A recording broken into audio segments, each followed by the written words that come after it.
Alderman Moore. Alderman French. Aye. Alderman Vaquero. Present. Alderman Carter. Alderwoman Murphy. Here. Alderman Ogilvy. Chairman Conway. Aye. Present. We have 4 present. You got the President Reed. Oh, and President Reed. We have 5 present. Here. We have a quorum.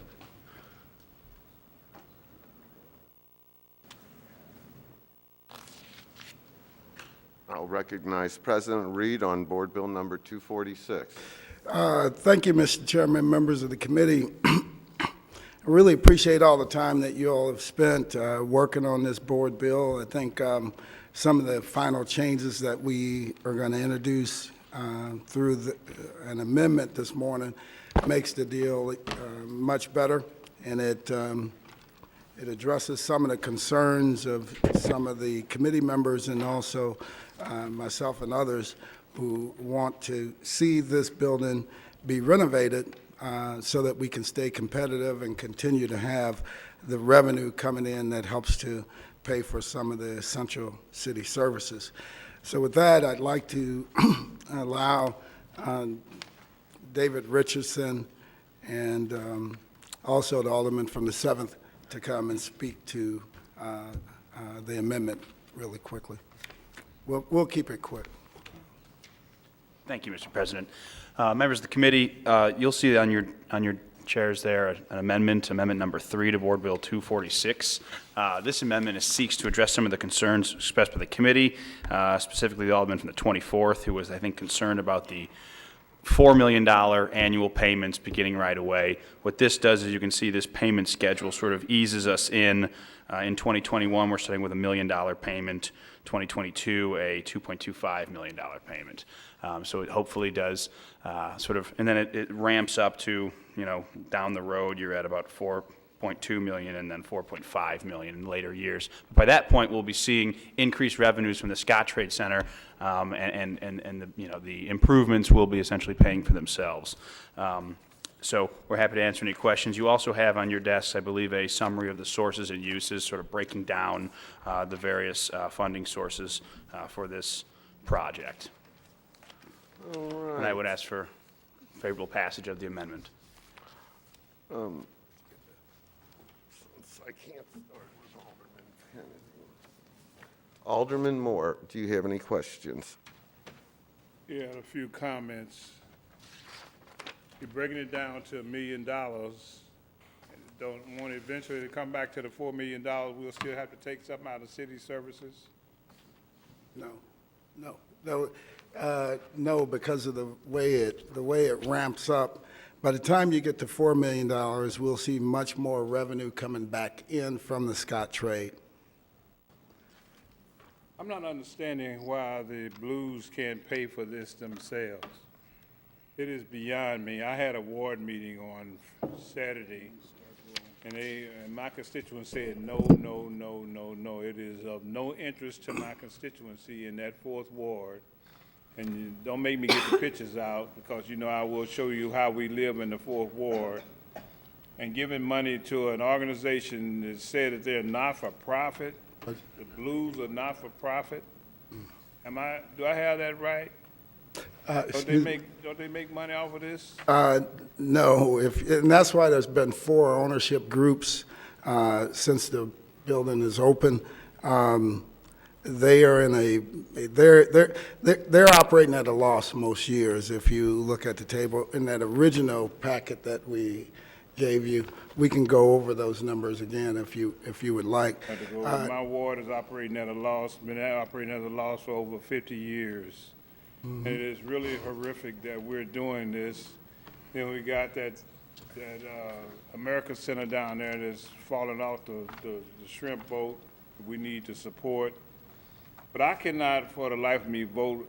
This bill will pass, and I will not be able to vote with the prevailing side because of the treatment that my community is receiving. People living in that community, living the way they live. So they sent me down there today after Saturday to tell you no, It is of no interest. Soccer, hockey, none of that is of no interest to us in the Fourth Ward because we are no interest in anyone else. And we are saddened. We're taken back at the way that they can find money to do things, but do anything, talk about demolition for metropolitan sewer. That won't work in my community. We don't want no demolition. We want some development. Until people begin to, that's why I wore what I wore today in protest. I don't have a money suit on.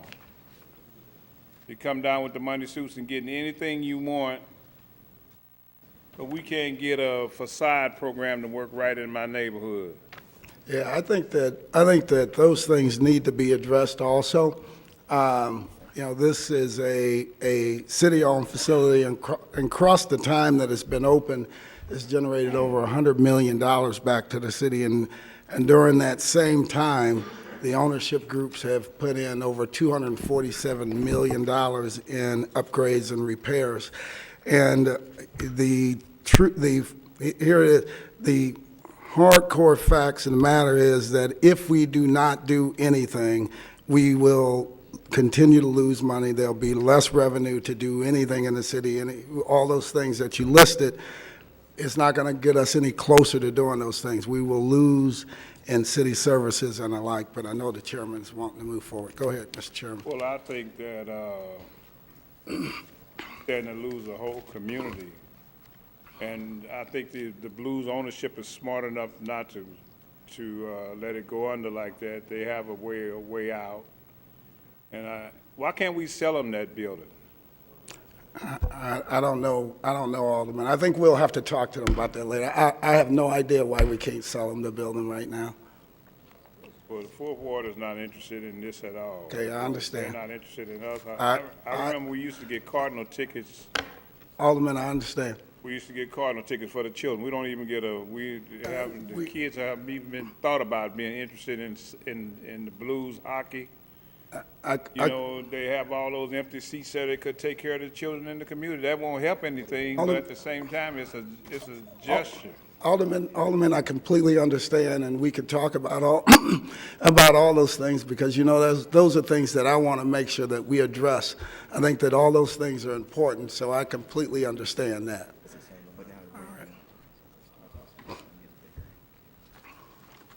That's all I have for now, Mr. Conway.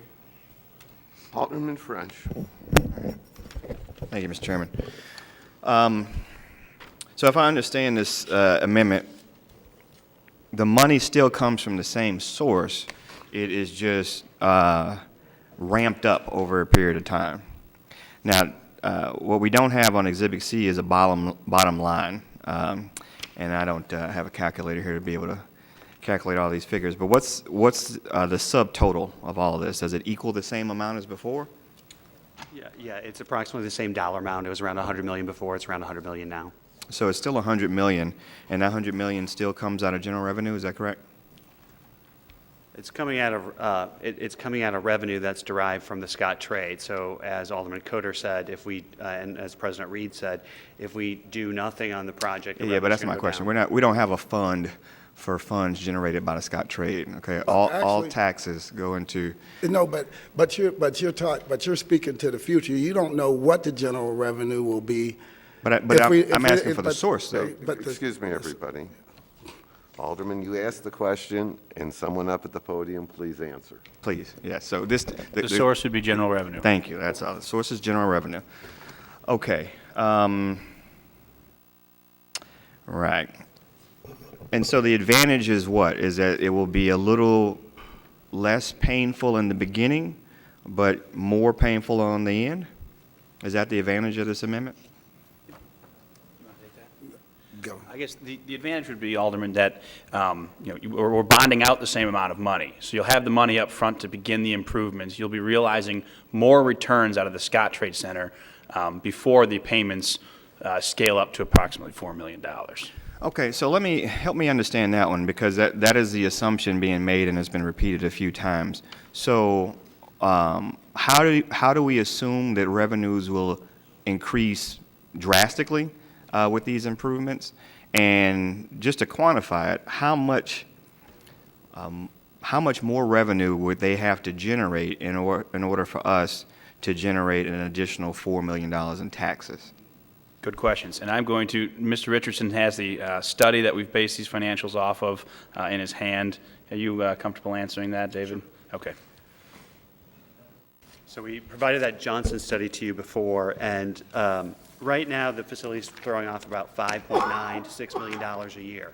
Okay. And with the renovations, the study shows that those revenues would go up to $7.7 million in year one, and then those grow at, historically at 3% a year. And then if you do nothing, those would go down to 4.9. So immediately, the difference between doing something and not doing something, and and it goes down because we lose those events, we lose those NCA events that we're bidding for, we lose the Missouri Valley, we lose events like that if you don't, we have the chance, possibility of losing those events if we don't do anything. So the difference is it's 7.7 if you do something, it's 4.9 if you don't. That's an immediate $2.8 million a year that is available, and in the first year, the debt service is only going to be $1 million. So the city's to the good there. Well, remind me again, so what did you say the current level is right now? How much is generated? It's around $6 million. And of that $6 million, how much of that goes to general revenue versus going over to parking division? That does not include. That's just the city Correct. portion? Okay. And so you think that revenues will increase by about 35 to 40% based on this investment? I think it's about 30%, and I don't think the Johnson study thinks it, the professionals. Okay, but Johnson study, those folks work for the Blues, obviously. And I think when the budget director even came up, he said that was a bit optimistic for his taste, especially with 3% growth continuously over time. That's a little bit optimistic. I think the budget director was speaking on soccer bill, not on this bill. Well, in my conversation with the budget director, I think this is the one that scares him the most because it comes directly out of general revenue. Yeah, so I'll just say this: is that I think the idea of committing $100 million out of general revenue in the face of all the needs of the city and in the face of what the budget director has told us is that we are really facing some tough times economically ahead. I can't support this, and I think that while I appreciate the effort made to change the numbers around a bit, it all totals the same thing. You're talking about a $100 million commitment of general revenue funds. Those are the same funds that we use to pay for police officers, street repairs, vacant buildings, major investments in communities. And so we're, competing with the basic needs of the city for this project. Now, I get it, the sponsors say that, we own the building. I get it. We own a lot of buildings, though. I mean, we own a lot of buildings in the 4th Ward. We own a lot of buildings in the 21st Ward, a lot of buildings in the 27th Ward. And the city needs to start making improvements to those buildings and taking care of those properties as well. There was an information request we made. Mr. Clerk, have we ever received the lease agreement for this property? I have not received it. Okay. So this is the 3rd meeting we've had on this bill, and we still have not received the lease. Does anybody have the lease on this building? St. Louis Development Corporation, Okay. SLDC. We have requested the bond documents that have all those documents from the Comptroller's office and have not yet seen them, and Yeah. SLDC as well. So there's a. Yeah, we've all been through this before where we request documents from the other offices and can't get them. I will get hold of the Comptroller's office Okay. and make sure I have this before Friday. Sure, and I mean, it's important for us to be able to see that because, we have a 50-year agreement with these folks, and it spells out what our obligations are and what they are not. It has been a favorable lease for them, I think. They don't pay rent. We have excluded them from the normal ticket tax. In exchange for this building that we own, so they don't pay taxes on, they don't pay the ticket tax, they don't pay rent. In exchange, they basically have to maintain the space. It's not a bad deal. And usually, when you try to renegotiate with a landlord and you ask for significant improvements to the space, it also includes an increase in rent. Now, this amendment does not include them paying rent now, does it? No. Okay, it does not include them agreeing to pay the ticket tax, does it? That was in the, recapturing part of the SID was in the last amendment that we did last week. But as far as the sports and amusement tax, the 5% sports amusement tax, That was previously abated for the renovation of the Peabody, and then the Blues do, in fact, then make a payment in lieu of taxes back that goes to service the bonds on the Peabody. So it is abated, but they have a payment in lieu of taxes back, and it goes to service the Peabody Opera House. okay, but if we were to implement that tax, okay, that normal tax that already exists, of 5% on ticket sales, wouldn't that offset the amount that would have to come out of general revenue? And isn't that a better way to pay for the improvements to the space than taking it out of general revenue? Well, so that's that's effectively what's already happening, but it's being used, that was what was used for the Peabody Opera House to get that open for the community. So legally, it was abated, but then it was reimposed with a special assessment, and that special assessment goes to service the bonds on the Peabody Opera House renovation. Okay. But let's take the premise of the question, though. Isn't it a better way to fund this, to tax specifically the people who use the space and maybe the goods and services offered in the space, than to take it completely out of general revenue, which is the fund we use to maintain the needs of the entire city, which is already stretched? Yeah, and again, that's what we're doing with the SID. Do you have the second part of that table on?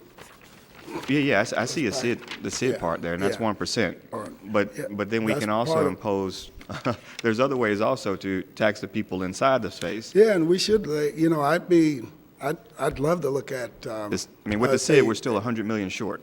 So can we find that 100 million from another source? Yeah, you know what, I'd be happy to work on that with you and, look at, not just for this facility, some, increase in the amusement tax and working on that. I think that would be a good thing, so we can look at that. Well, we should probably do that before we try to pass it out of committee. Well, no, it would, that Okay. wouldn't just affect this, it would Okay. affect, Cardinals and other. All right, Mr. Chairman. Well, I just, my last thought is just that, again, if the money is coming out of general revenue, I can't support it. I appreciate that. Alderman Vaccaro. Alderman Carter. Thank you, Mr. Chairman. Just one quick question. So the biggest event that we receive funding from this is the NCAA events? Yes, I believe so. And how much does that generate? I don't have the paperwork in front of me. On an event basis, do you want to speak to that? The direct impact from different events, I think wrestling is over $10 million to the economy, and $1 million worth of taxes just from that one event. Okay, so this would guarantee them to stay with us, right? There are no guarantees. So we could do these renovations and they could still leave? Well, we have to compete. Okay. There's a bidding process, and we've been fortunate enough to have that specific event. This will be the 8th time. Okay. But other cities and other facilities are passing us, and we're trying to get back in the game. Okay, thank you. You know what? I have one more question. I'm sorry. Okay. Has the comptroller given her thoughts on this? I believe that the comptroller's thoughts, and I don't want to misstate, but they would have a tendency to believe 100 million is 100 million. This eases the burden, but it doesn't change, what she thinks. And by slowing down the direct impact out of the revenue stream, i.e. general revenue, in the earlier years. So I would think that it was put to me, you've just kicked the can down about a foot or two extra. Thanks. All right. Alderwoman Murphy. Yes, President Reed, did we ever hear anything back from the parking garage revenue or anything? I know that's what we had talked about when we left. Yes, and we've been working on some of that. We cannot use it the way we wanted to use it for this deal, but I think we have made some headway in terms of seeing more revenue come back to the city. Alderman Ogilvy.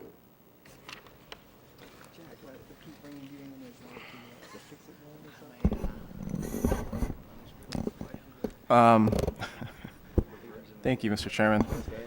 Is it appropriate to ask for a representative from the Comptroller to give their perspective on this?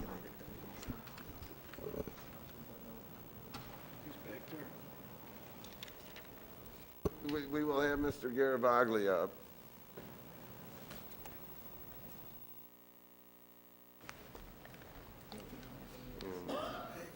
Mr. Garavaglia, I hope I adequately represented what I thought the position was of this morning of the Comptroller's office. You If I'm did, wrong, Mr. fix it. Chairman. No, you did, Mr. Chairman. Comptroller's position on the original bill as well as this amendment is that she does not support it. Unfortunately, her belief is that the general fund is under tremendous pressure currently. It will be under a tremendous pressure for the foreseeable future for all the reasons that all of you on this committee know.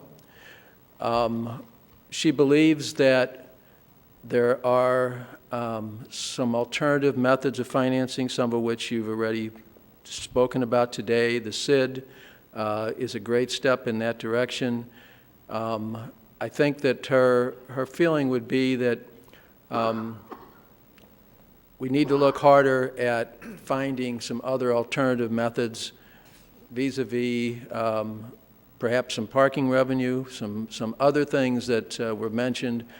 But as it currently stands, the amendment to this bill just defers and just sends it down the road a little further. But the problem is that the bond rating agencies and those that are going to view us in the financial community are going to look at us saying that we've added a considerable amount of debt without a way to pay for it. And that's going to severely impact our rating the next time we're looked at.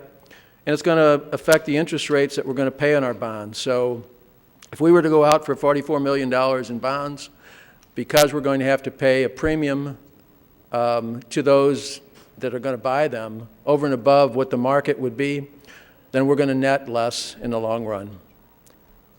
All right. Let's see. Alderman Ogilvy, you asked that question. Any other questions this morning? I don't think I have any other questions. Thank you. All right. I move that we adopt amendment number 3 to Board Bill 246. Second. It's been moved and seconded that we adopt amendment number 3 to Board Bill 246. Mr. Clerk, please call the roll. Alderman Kennedy. Alderman Moore. Present.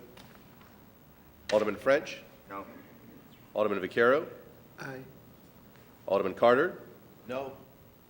Alderwoman Murphy. Aye. Alderman Ogilvy. Aye. President Reed. Aye. Chairman Conway. Aye. We have 5 ayes, 2 noes, and 1 present.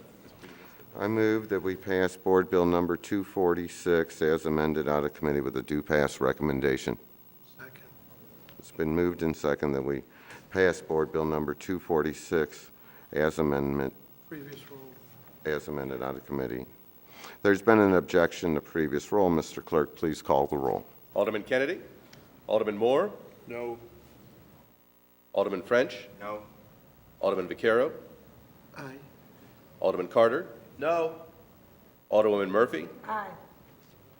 Alderman Ogilvy. Present. President Reed. Aye. Chairman Conway. No.